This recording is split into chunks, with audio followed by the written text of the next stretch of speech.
On est très énervé par ce double discours entre l'Europe et la France. On va engager un recours contre l'État. L'Europe nous encourage à mettre des cochons dehors en nous versant des MAEC. La France nous contraint à les enfermer dans des bâtiments. Donc oui, on est très énervé.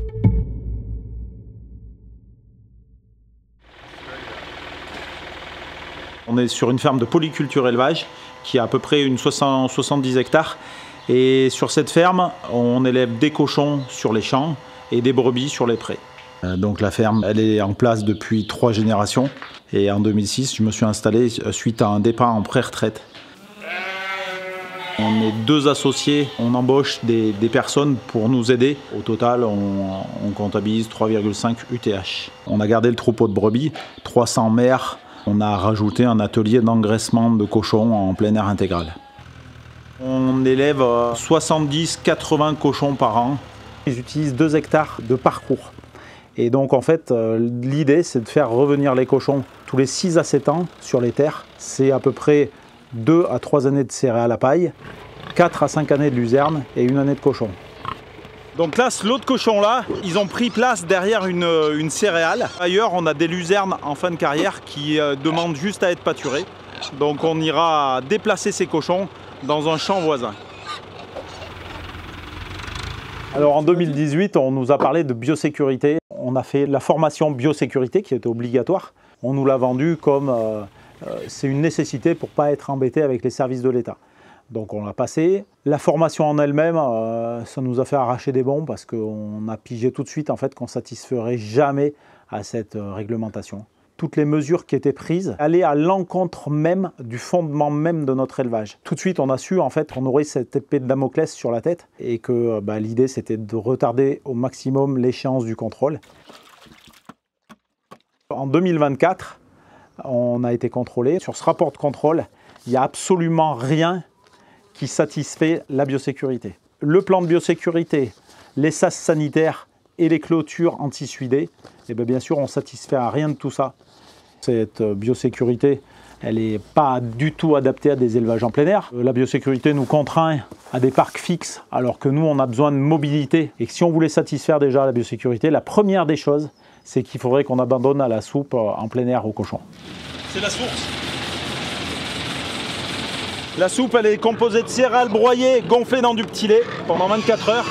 Alors ce petit lait, il vient d'une ferme voisine qui s'appelle le Gars avec l'Artisou. Donc notre soupe, elle a pour quand même premier but de limiter le gaspillage alimentaire. C'est une alimentation qui est très digeste pour les cochons. Là, notre clôture, en fait, on la franchit en l'enjambant tous les jours, au quotidien. Les services de l'État nous demandent un sas sanitaire à l'entrée de chaque parc et des clôtures étanches pour tous les parcs. Nos cochons, ils passent sur 12 parcelles, donc ça veut dire 12 sas sanitaires, 12 clôtures étanches. Il faut que je prenne une tenue de cosmonaute quand je rentre dans le parc. Il faut désinfecter les roues du tracteur pour que quand le tracteur rentre dans le parc. Nous, le principe de notre élevage, c'est d'utiliser les chemins qui sont stabilisés avec de la grave pour pouvoir en fait satisfaire à l'entrée sur nos parcelles et à l'alimentation de nos cochons. Il faut savoir que c'est des chemins c'est des chemins ruraux et je ne peux pas clôturer un chemin parce qu'il y a des usages d'autres propriétaires et d'autres fermiers que moi. On ne peut pas appliquer cette réglementation rien qu'avec ce point-là. On n'a aucun intérêt en fait à se conformer à ces mesures. Et donc du coup pour nous, il vaut mieux arrêter plutôt que continuer et investir. Si on arrête l'élevage de cochons, on a 1,5 salariés en moins sur la ferme. Voilà, c'est très simple.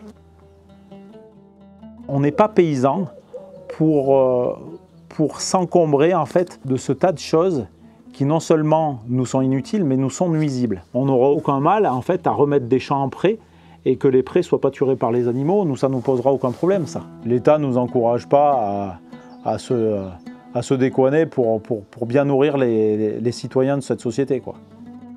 Alors là, on est prêt à aller au bout, hein. On a des revendications collectives contre la biosécurité. On va engager un recours contre l'État parce que la Confédération paysanne nationale est en train de faire une expérimentation à grande échelle sur des fermes en plein air. Et l'idée, en fait, c'est que ce recours, on ne l'engage pas seul, donc on va le faire avec tous les paysans et les paysannes du secteur qui sont impactés de la même façon que nous par cette biosécurité. Ce qui nous énerve beaucoup, nous, en tant que paysans, c'est qu'il y a énormément de maladies contagieuses sur toutes les espèces. Il y aurait besoin de politiques sanitaires pour gérer un peu plus, un peu mieux, quoi. Ce qu'on s'aperçoit, en fait, c'est que les politiques sanitaires répondent en fait à des objectifs avant tout économiques. Être indemne de peste porcine pour la France, c'est arriver à exporter du porc, notamment en Chine. On est prêt à sacrifier notre élevage en plein air. Pour la Confédération paysanne, l'enjeu, c'est de maintenir un tissu rural, protéger les paysans et les paysannes, et de protéger aussi les consommateurs. Si on avait la bonne surprise de voir la Confédération paysanne tête de liste aux prochaines élections de Chambre d'agriculture, on co-construirait un plan de biosécurité avec les éleveurs en plein air.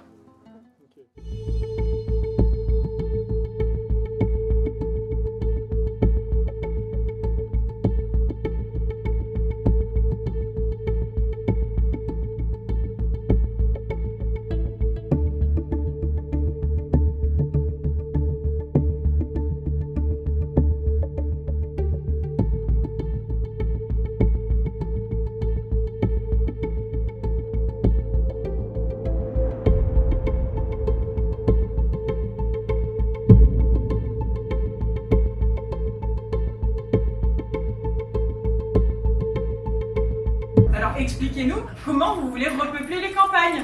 Comment vous voulez le faire concrètement?